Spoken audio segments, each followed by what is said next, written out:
All right, everybody, welcome to the Daytona 500 duels for the Pacific region. This is duel number 1. We're just getting ready to grid up for 50 laps for a qualifying race into the pro split. So for those of you who are unfamiliar with what we're doing here, we've got the top 60 drivers in qualifying for the last 3 days have been placed into either duel number 1 or duel number 2, this being duel number 1. And in each of those duels, the top 5 finishers are going to automatically advance to the Daytona 500 Pro Split for the Pacific region this coming Sunday. Everybody else can still get into the Pro Split, but they've got to do it on time, on qualifying time. So if they can guarantee their spot tonight, that is going to be their best avenue in. We do have 2 drivers in our duels tonight that are automatically entered into the Pro Split and are automatically entered into the front row of the Daytona 500. And those are Blake Reynolds, who's going to be on pole, and Mike Franklin, teammate at Riding Shotgun, is going to be outside pole, outside row 1 for the Daytona 500. So their finish tonight is inconsequential. This is fun for them. Everybody else is desperately trying to get into that top 5. We're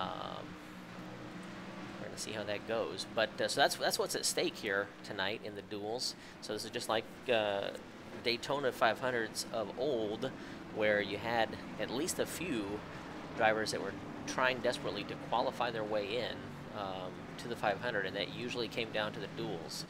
We would commonly see 50-plus drivers attempting to make the 500. It hasn't been that way for a few years, but here in the major series it most definitely is. In the Pacific region alone, again, only the top 60 qualifiers have made it to the duel or duels, and those 60 drivers are separated by less than 2/10, and we had a lot of really fast guys inside a tenth from making these 2 races. We have over 100 drivers in the Pacific region alone who have laid down laps already. So they're going to have to try to make it into the Pro Split on time, since they aren't even in the duel. So again, these 60 have at least a shot at qualifying in tonight, and we're getting ready to go green.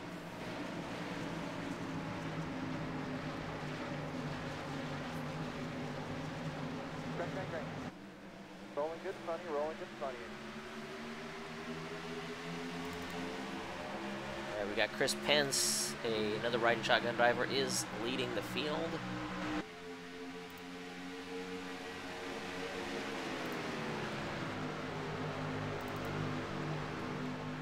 Riding Shotgun has proven to be extremely, extremely fast all week long, whether it's in the Clash or in practice or in qualifying. And now you've got 2 powerhouse teams in the Pacific region at the front of the field, with Chris Prince on the inside row, followed by Chad Barker, and you've got Jason Fleishley of Alliance on the outside row with teammate Lionel Callisto with him. Now, one of the hot topics over the last couple of weeks in iRacing and in our league as well has been outside line, outside line, outside line. And the complaint has been that the outside line just does not work. And I'm going to say, I can't agree with that. I cannot agree with that. It works. It will work if you get enough guys going. Now, right now they've got a train of 3 up top, and then we don't have much rubber laid down on the track, so that's going to make it a little more difficult for them to advance. But I promise you, if they stick with it, it can work. What I've noticed more than anything is that everybody's eager to get to the inside, and of course, then that leaves just a couple of guys up top, and therefore they're not going to have the momentum. But if they just, have the fortitude to stick with that top line, it will come in. It absolutely will, and especially when you've got teammates working together like Jason and defending champion Lionel, you do have a better shot at having that work. Right now we've got about 5 guys up top. I think they're going to do everything they can to make that thing work.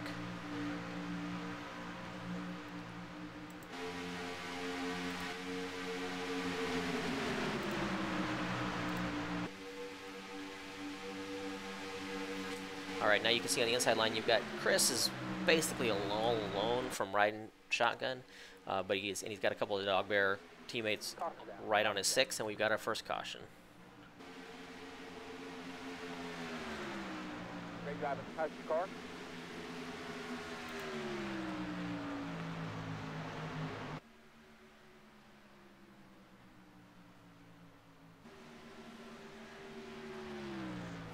Let's try to find out what happened here.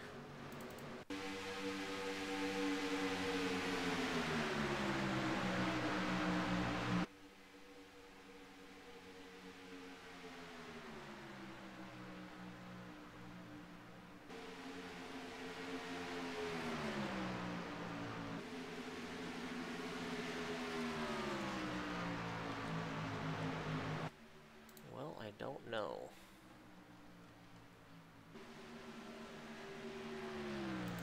Jeff Stabnow was involved.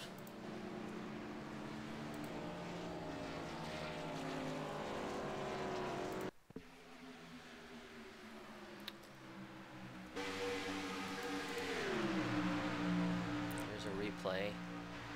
Jeff Stabnow riding in the 52. He got banged up. He's running that Walls Beard Co. 52 Chevy SS, and he is running for... He's right behind Bob Beltrami of Mountain West Motorsports. He's running for Wicked Chassis, sorry. And let's see what happens. And, oh, big wreck in front of him. That was the number 70 of Richie Hearn. What happened to Richie?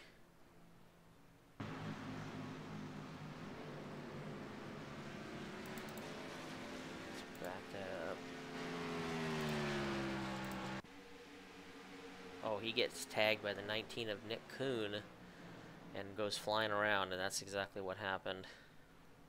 So Richie caught up in that. He will have one spare car that can keep him alive in the race, but both him and Stabnow are now in a little bit of trouble. Let's go back live. Here's Richie coming down pit road.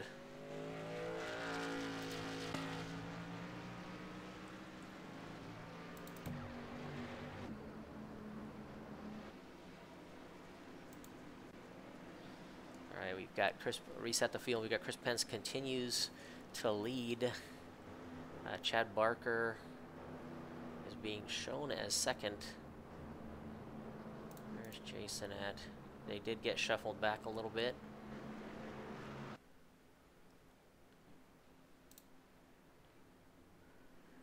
That outside row did get shuffled back a little bit. So he is now, who was on outside pole, is now running 5th. It's going to be interesting to see if that makes them want to give up the ghost on the outside, but I think realistically, I know a lot of these guys know to get into that top 5, you can't just ride, and the race is not long enough that you can just hope that everybody around you has a problem. Matter of fact, if you look, these Alliance guys, they could team up on the outside. They're now nose to tail, 5th, 6th, 7th, 8th, 4 in a row Alliance. So when we go back to double file, they're going to consume 2 full rows. It's going to be interesting to see whether they attempt to go low or they attempt to go high.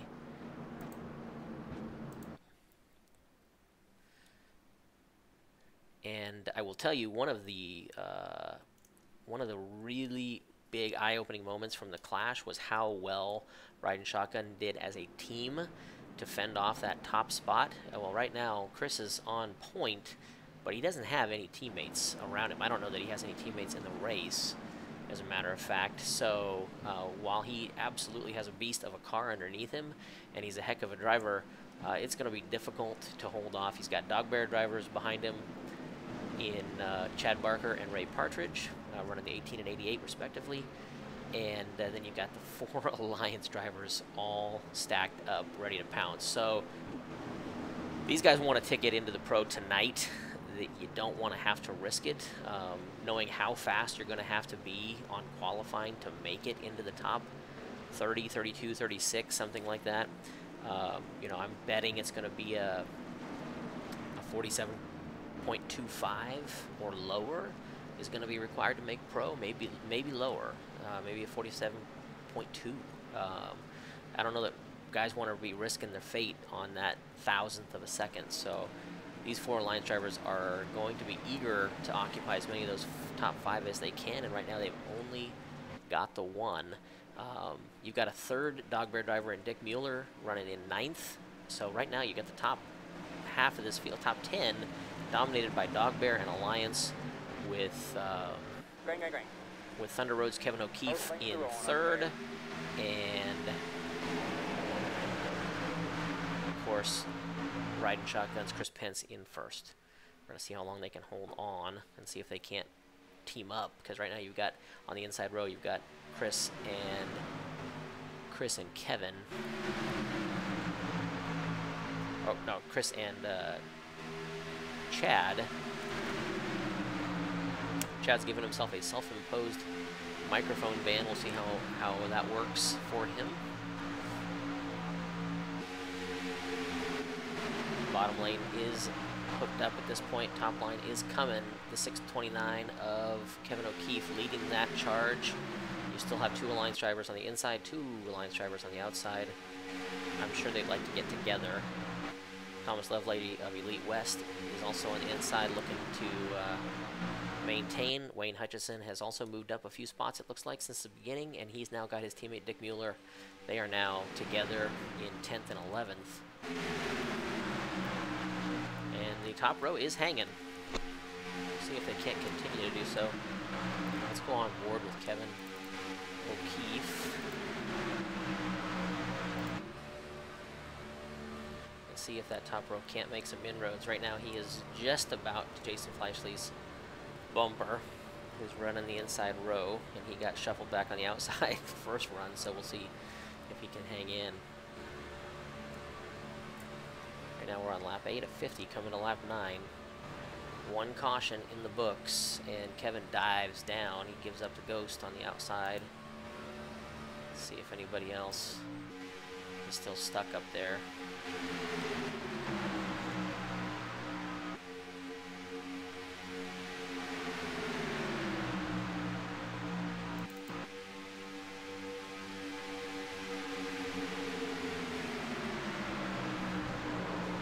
Oh, we got accident. No caution yet. Let's back it up. See what happened.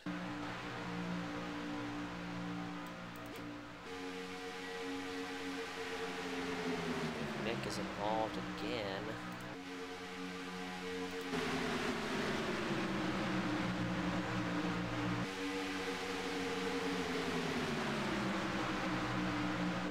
See what happened. Oh!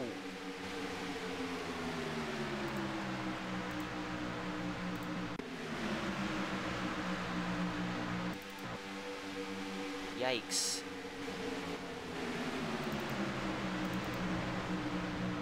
The 027 is involved. That's Vincent Leherbier. Who did he get mixed up with here?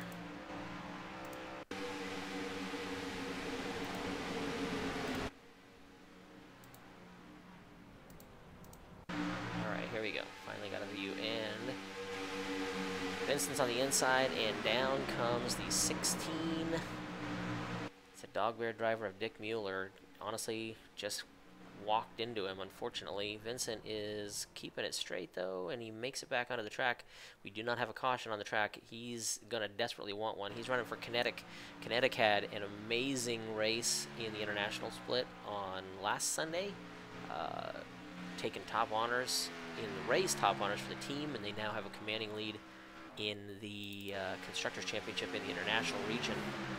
But back to the lead here, it is still Chris Pence, and you know, I'm sure that for the guys in the top 5, it's not the most urgent thing ever to move forward anymore, but the thing you got to remember is that these guys have teammates, and you know, right now for Alliance, you've got Jason and Lionel who are in the top 5, but you do not have Paul or Matthew Thunhorst.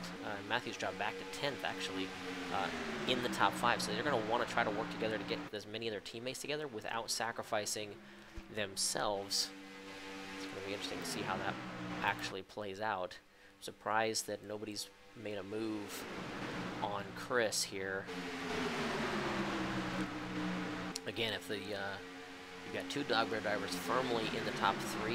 I don't know that they're looking to make anything risky happen. The next one is Wayne Hutchison in 9th. I'm sure he'd love to get into the top 5 and they'd love to help him, but right now he's just out of reach, and there's just nobody on the top line running lap 13 of 50. That first caution happened early enough that if we don't have another one, they are going to have to pit for fuel. So guys may be just banking on being able to pit better. And if there are green flag stops, that is absolutely what this is going to come down to, is pitting more cleanly and with teammates. If you can do both of those, Pence could be in trouble because he doesn't have any. Whereas Chad and Ray can hang together and pit on the same lap and come out hopefully in good position. Also, you want to be as high up in the top 5, even making the top 5, because it does actually set the grid order for the 500. So, you know, the first place driver in this race will be starting the Daytona 500 in 3rd, inside 2nd row for the 500.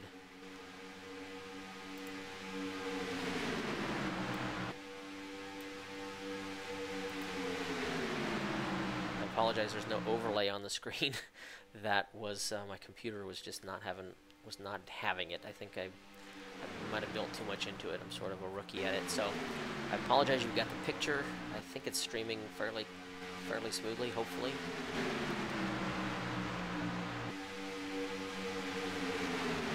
All right, again, let's reset the top 5. You've got Chris Pence, number 73, riding shotgun, on point, has been the whole time, led all 14 laps. We are on lap 15 now. Chad Barker of Dogberry in 2nd, Ray Partridge of Dogberry in 3rd, Jason Fleischle and Lionel Callisto of Alliance in 4th and 5th. Kevin O'Keefe, newcomer to the series, doing a great job for Thunder Road, running 6th. And he's in an Alliance sandwich with Paul Sylvanek in the number 528 in 7th. Thomas Lovelady, the first of the Elite West drivers. Elite West had sort of a rough first round of the season, and they're obviously going to look to rebound here in the 500, although tonight is so far not going the way they would like. I know they've got a few drivers in this split with Richie and himself in this particular race. Then we've got Wayne Hutchison in 9th, another Dog Bear driver. Matthew Thunhorst, who has been up there for Alliance, is dropped back to 10th. And Rob Gall, the very first driver from Mountain West, in 11th, with teammate Bob Beltrami on his 6th. That's your top 12 as we run. And on the bubble right now for that 5th spot, you've got Lionel Callisto in 5th, Kevin O'Keefe in 6th, who would like to have it, but not so much that he's willing to duck out yet. So we are keeping it clean and low. Let's see how far back we go. So you've got Nick Kuhn is leading that 2nd group, although they are really tight to the 1st group, and it looks like they may even be gaining. Again, if they're smart, they're going to have momentum. When Nick gets to the 14 of Bob Beltrami, they're going to have momentum. This is going to be their one opportunity to duck outside and really make up some ground on the outside. If he just stalls the momentum and stays low, then he's content where he's at, or is hoping that it goes green and they have to rely on pit stops, or he's just hoping for some other carnage to unfold. But right now they're about to catch him, and again, I think this is the opportune time to duck outside if they're going to do it. It doesn't. He's got Stacy Hunter, another riding shotgun driver, with him. And really would love to see him challenge this outside line.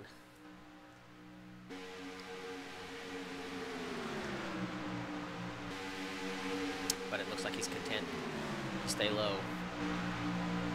At least for the moment. He's running 13th. That is nowhere near 5th. He's going to have to do better than that. It's going to be interesting to see at what point people start to get a little bit desperate. Again, running lap 18 at 50. No need for that yet. One thing I've noticed so far, and I hope we don't curse it, is that I've not seen a lot of bump drafting. And one of the things that we noticed in the international region split was that most of the cautions were caused by an errant bump draft. You just weren't lined up.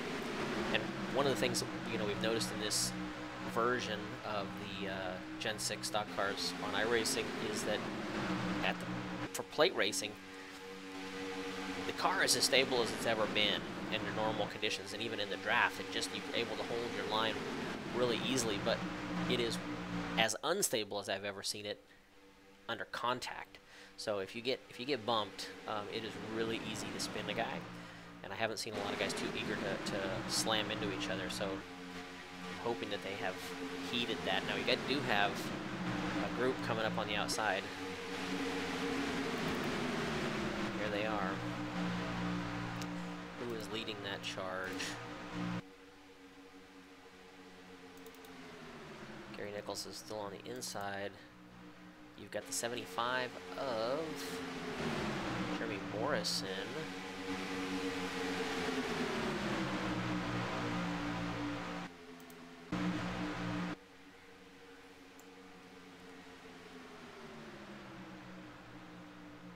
Who is now in the pits? What happened to Jeremy? I do not know.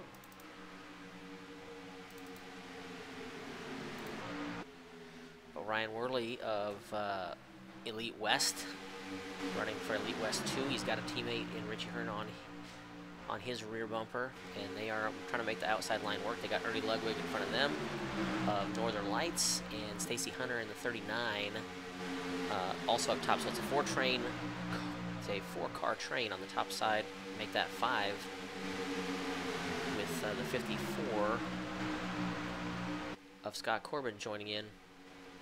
They're going to see if they can't make it work. They should be able to. Especially, they should be able to make ground up on that mid-pack, I would guess. My hunch is. Let's ride with Ryan here. This will be interesting. Running that top side.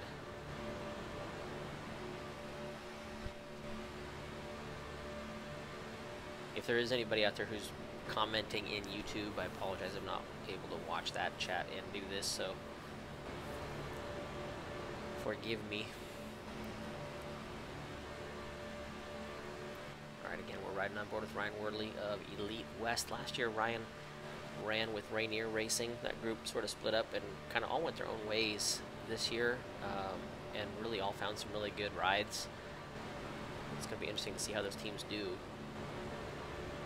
Elite West grabbing onto a second team, trying to bolster their lineup, signing Sean Cole, among others. I think Sean's in the next split. Next Gudul, excuse me. So the top line is, he's in 16th. Stacy Hunter's moved up to 12th on that top side. I think they're making some progress. Although we've got now Vincent Herbier is a little slow on the outside. They're going 3 wide. Looks like they're going to make it through okay. Scott Corbin was at the tail end of that outside row, but he got dropped. That's the other thing to watch for, not only tonight, but on Sunday in all of the regions, is the last car in the line. Whatever group it is, it doesn't really matter, whether it's lead group, middle group, last group. It's not because they're slow, and it's not because they don't have a setup that can hang it. The last car just has a tendency to get dropped. And so if you don't have a teammate with you and you are the last car in line, the odds of you getting dropped become very, very good, unfortunately.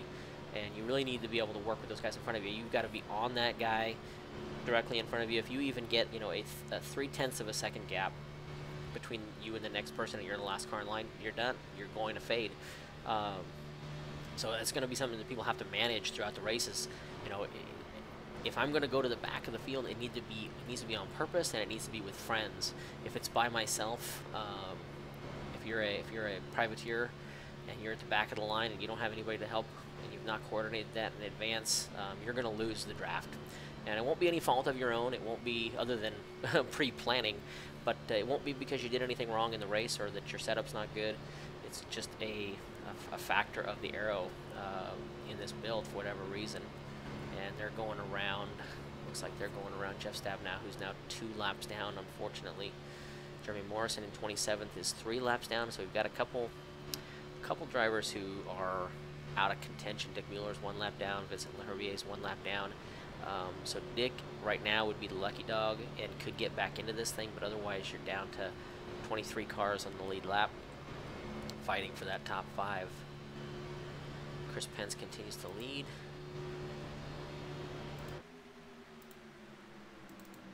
Has led 25 of 25 laps.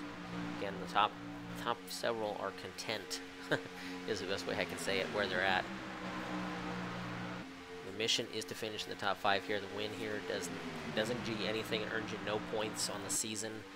It's a matter of pride only. I'm sure they'd like to win it, but much more than that, they want to finish in the top 5.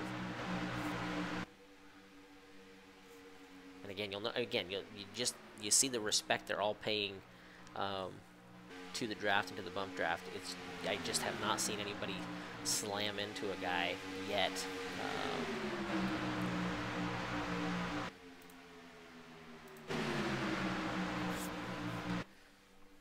We are now past halfway of the first duel of the week, first duel at the Pacific region. And we are well more than 5 drivers deep in the first line. And we do have, though, a group coming up the outside. I think that's led by Wayne Hutchison. It is. So this is going to be interesting. You got Wayne and Matthew Thunhorst are 2 fast cars, followed by Ryan Worley, another fast car who's been up top, so he's familiar with running that top side. If they're making ground up, and I would say they absolutely are, Wayne's now moved himself up into 8th.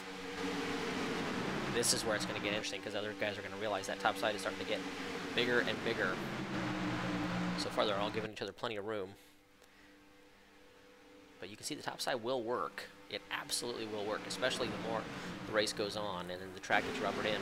The one danger of being up there is what we're going to see here in just a minute, is when they run up on a lap car and you go 3 wide. And if you go 3 wide in the wrong spot, or if everybody doesn't give each other ample room, because sometimes that low line will try to shade high just a little bit to get the best run off the corner, and when you're 3 wide, you just don't have that. You don't have that luxury. And they're going by Vincent again, it looks like. And they so far doing a good job, 3 wide. So far surviving it. Good job. Good job all. Okay, we got a couple of Alliance guys ducking up in front of Wayne. That was an excellent strategy move. We've got Paul Slavonic and Lionel Calisto both jumped up in front of that outside train, and that wasn't to kill their momentum. They want to use it. They would like to let that pack push them to the front, and in fact, we've got one of the lead. You got Chad Barker jumped out to the outside row. He wants to win this thing. It's getting interesting now, and now you've got 3 Alliance drivers in the top with Chad on the point of that group, and we're going to see just what the outside row has for the inside, and I think they've got it. I think they're going to have enough if they stay together. They're making big headway.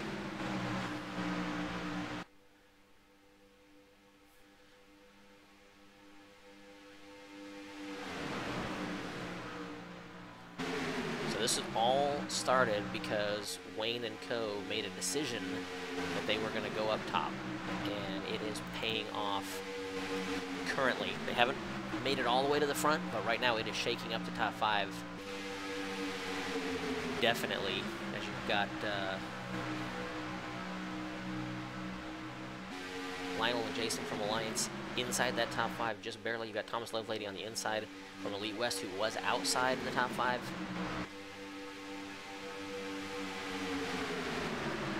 By a lot, it has now crept in closer. Wayne Hutchison in 9th.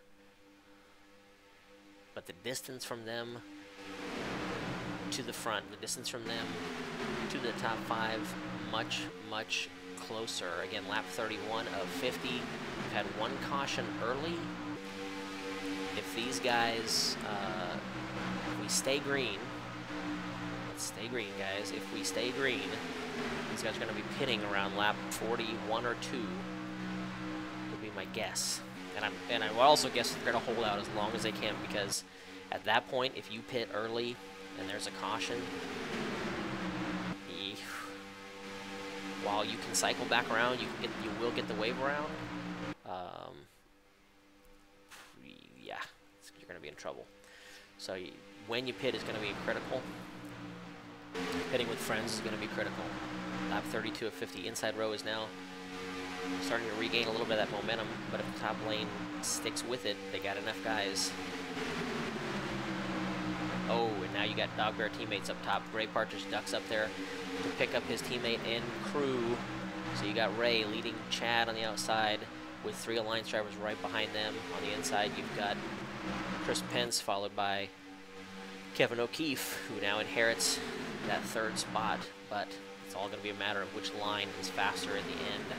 It's also going to be really interesting to see if, you know, Ray with a teammate on his tail when they duck into line, or if they just stay up top, because you can kill the momentum of the outside line by losing members, and if that guy who made it to the front is able to do so and jumps out of line into the inside row, they could stall the outside row. I'm sure that Ray is going to want to at least get him and Chad clear. That's going to be the mission. And then you get then if that happens, you're going to have the 3 Alliance guys. They're going to try to do the exact same thing. So the leapfrog game could get real fast.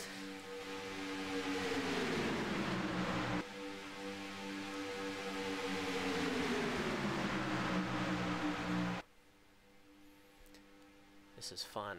Lap 34 of 50. We got a whole gaggle that are still in contention for this top 5, and we're going to continue to focus on around this 5th place spot because that's where the money is at. That's where everybody wants to be.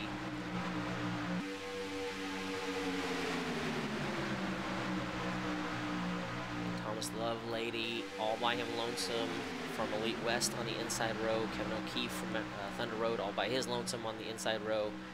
And Chris Pence from Riding Shotgun, all by his lonesome. So you got three guys with no teammates on the inside row, but they're effectively acting as teammates right now.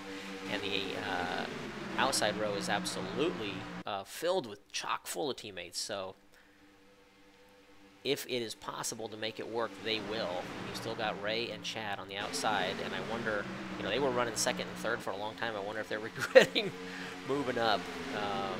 But they're hanging fine. You got Jason, who's now decided to duck in down low, take his chances on the inside row, because he is now running 6th. He is now out of the top 5.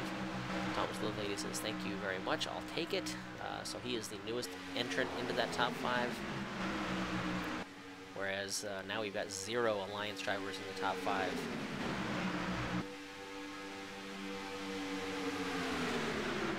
Ooh, Chad, hold on to it, buddy.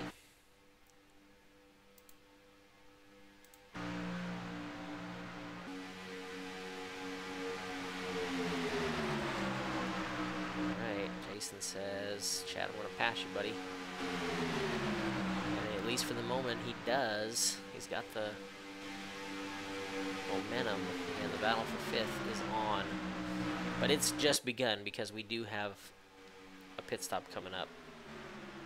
And honestly, even if we were to get a caution shortly, I would have to imagine most of these guys are going to pit, because you don't know if there's going to be another one, and I just don't think they've got enough fuel to stretch it all the way to 50, you know, in just 2 cautions. If you had 4 cautions, sure. I think on 2 cautions, no way.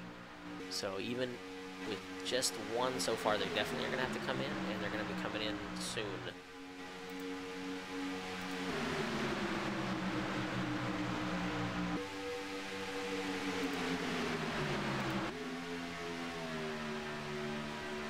Chad and Ray are getting hung out, unfortunately. And again, the line disintegrated.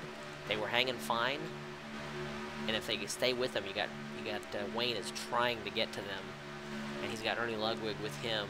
If they can get 3 or 4 or 5 guys back up and going, they can advance. But right now they're falling back, and I'm sure a bit of panic is setting in, because Ray and Chad were sitting 2nd and 3rd on the inside row when it was just 1 line, and now they're in 8th and 9th, excuse me, and fading from that top 5. And they're dying for Wayne to get to them, I'm sure. On the other hand, you've got Rob Gahal comes from nicely done. He was in 12th or 13th and is now occupying the 5th spot, final transfer spot as we spot, and he's got his teammate that, you know, they've been patient, Rob and Bob from Mountain West, hanging on the inside, just waiting for things to happen, and as other people have gone up, they've stayed down, and they've advanced that way. Thomas Lovelady's done the same exact thing, but you can see that Ray and Chad are starting to make ground back up little by little. Ray's up into 6th, Chad's in 8th, and Ray has now got an edge on Rob. He's in the 5th spot. This is how close it is, and we got a wreck. Yikes. Caution is out there.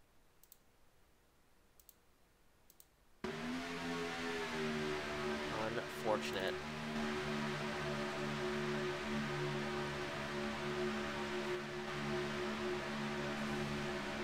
I don't know what happened, but Bob collected, or was collected by Lionel, but I don't really think Lionel was at fault there.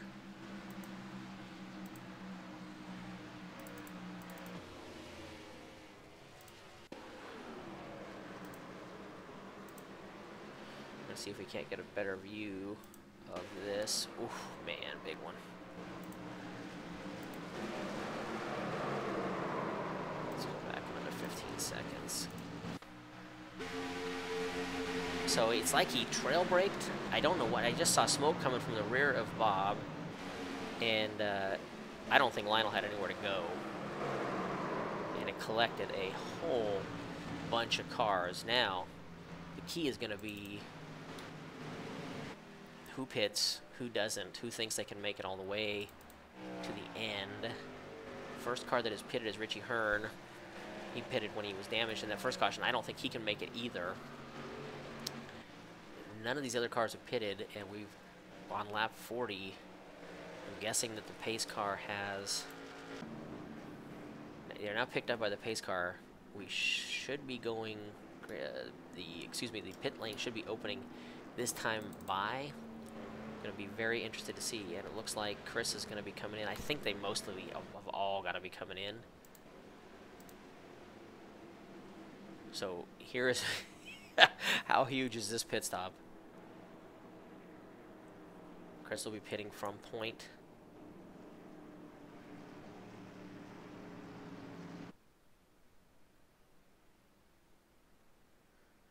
We have a bunch of cars that did not pit.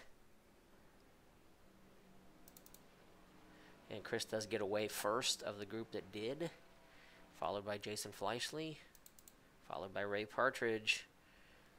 Looks like Rob Gall beat Chad out, but that's going to keep them on the same line, same row. Nick Kuhn has moved up a bunch into 8th. Stacy Hunter, Richie Hearn's back into this thing. He's in 10th for his second stop. Yeah, you got Clinton Day and Scott Corbin who are staying out. Their only gamble here is that there is at least one more caution.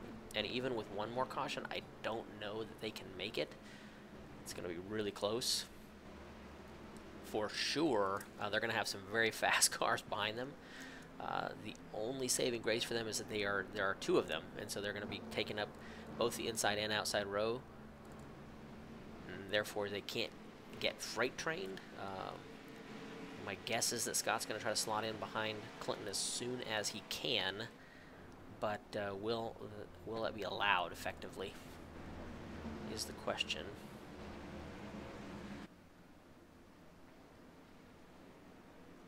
What I don't know is who is in between them. It looks like you might have some lapped cars. Yeah, you do. And let me tell you what, right now you've got the lapped cars of Jeff Stabnow, Jeremy Morrison, Dick Mueller, who were probably hoping to get the wave around there. And the 2 cars at the front who didn't pit, Scott and Clinton, ruined that for them. It's perfectly legal, but I guarantee you they're getting cussed out right now.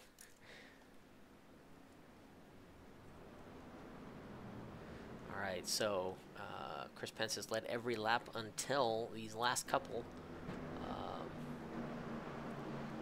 And right now, you've got Clinton Day and Scott Corbin on 37 laps. Again, they did pit the first time around. So, I don't know, maybe. They pitted under the first caution. They're going to end up going 45 laps. You can't do that for sure under green, but with the 1 extra caution in there, it's maybe possible.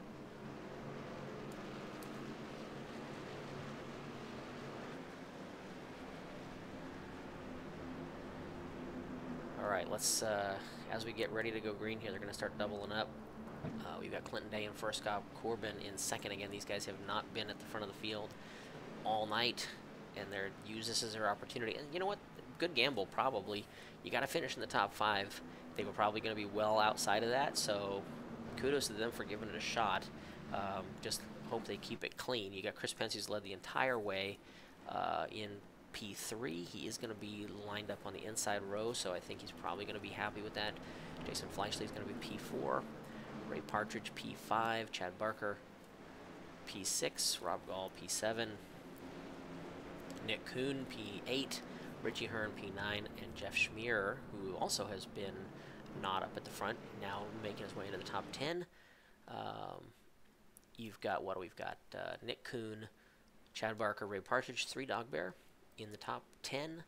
You've got, it looks like Alliance was decimated, unfortunately, in that accident. Is only Jason is all by himself in the top 10. Next Alliance driver is Matthew Thunhorst in 14th, Lionel Kalisto in 16th, Paul Slavonic in 17th. You're going to have some desperate dudes who are up at the front. I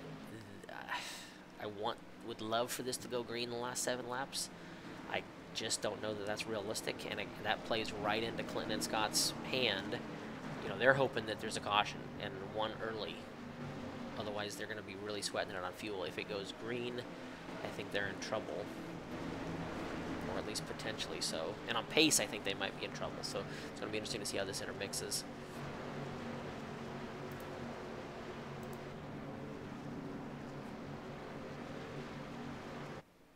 Again, top 5 will advance to the Daytona 500 Pro Split in the Pacific region on Sunday. They will join the 2 qualifiers who have already made it in, and that is Blake Reynolds on pole and Mike Franklin on outside pole. That was on qualifying time. Those are both ride-and shotgun drivers. So Chris is trying to join them, and of course those 3 were the dominant 3 in the clash on Saturday.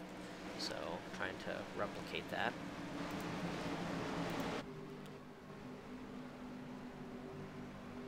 Pace car's in, we're going green. We're right along with Rob.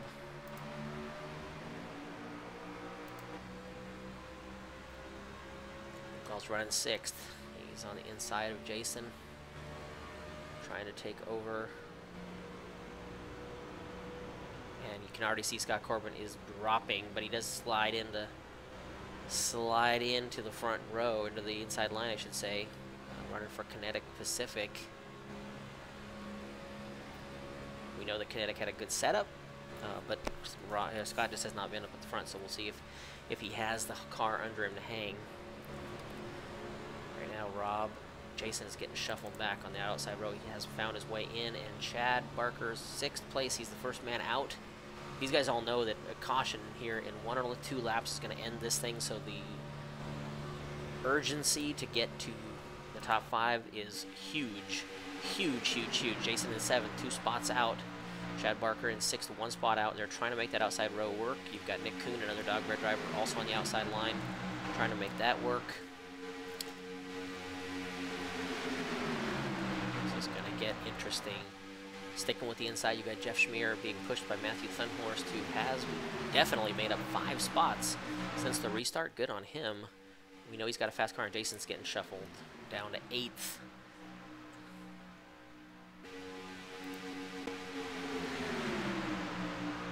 Yikes, the outside row is just not coming together. Not coming together. There's a bunch of them, though. We have now got 4 to go. Or 5 to go, excuse me. 5 laps to go. My hunch is that a caution would end this thing. That is not what anybody other than Scott Corbin or Clinton Day wants to see. Clinton Day continues to lead the pack. And he is a fellow Texan. Got Chris Pence blocking for him, if you will. I guess Chris is probably content to finish 2nd as long as that's where they are. Obviously, ducking out of line could be catastrophic, so he's probably happy where he's at. Now, here's going to be something interesting. If Chad can get there, we've got now 4 to go. If Chad can get there in just a minute or 2, we may see the 88 duck out to help him. Pick that momentum up. I'm going to be curious to see what they do, what the team orders are, or if they, tell Ray to just stick where you're at and make it and qualify. Jason is now dug down to the low line following teammate Matthew Thunhorst, but they are outside looking in. Matthew's in 7th, Jason is in 9th, and we're getting dicey. Jeff Schmier trying to make a move on Rob Gall. And here we go. It looks like Thunhorst is now leading the outside charge. He's jumped up there, did not take his teammate Jason Fleischle with him.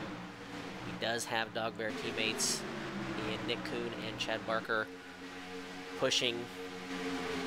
And if Thunhorst can get back there from 14th on the restart, that would be amazing. He's got one spot to go from 14th to 6th, but that's not going to matter. He's done it. He's in 5th. Can he hold it? With 3 to go, the outside line is now moving, and here's what happened is that the Chris Pence and Ray saw this coming, and they didn't want any part of getting freight train. They jumped up there to catch the momentum, knowing that they would have it on Clinton, and Clinton is watching a great strategy call maybe unravel. He's now down into 4th. Scott Corbin is in 6th, the two guys that stayed out. Ooh. Top 6 covered by a blanket. Rob Gall now falling into 7th. He's been hanging in the top 5. Is he going to have anything for him? Nick Kuhn has dropped off the back of that outside line. Can he get back to him? Make this an 8-way play. Down to 2 laps to go. Ray Partridge jumps to the point, and he does get down. So is that going to hurt his teammate Chad Barker from advancing? And look at Matthew Thunhorst is now all the way up to 3rd, and he still has Chad. And we got a caution right before the white flag, and that is going to end it. And that is going to end it. Wow. It appears that we've got Ray Partridge is going to win this thing and advance. Chris Pence, who led the vast majority of this race, is also going to advance from 2nd. Matthew Thunhorst in an amazing, amazing drive from 14th to 3rd on the restart is going to advance. Let's let him get lined up.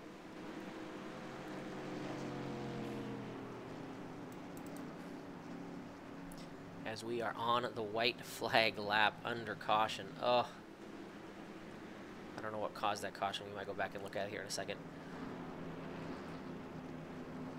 We're going to have the second duel. Duel number 2 is going to be going green here in 12 minutes. So we'll be shifting over to that.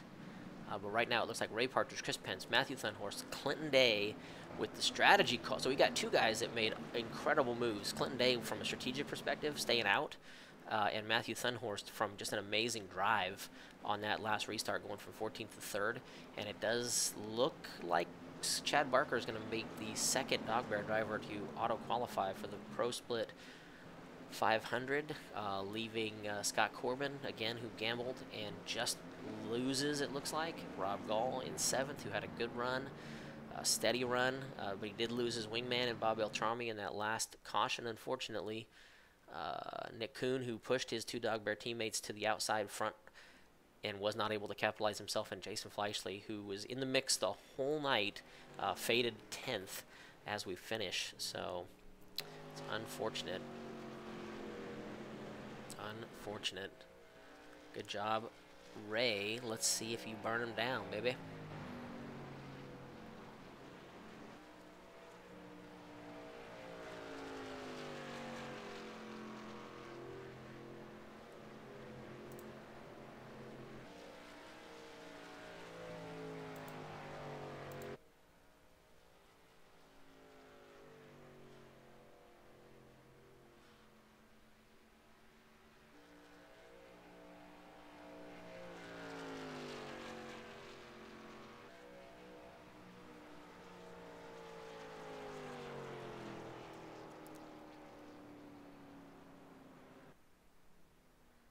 All right, let's see this victory donut.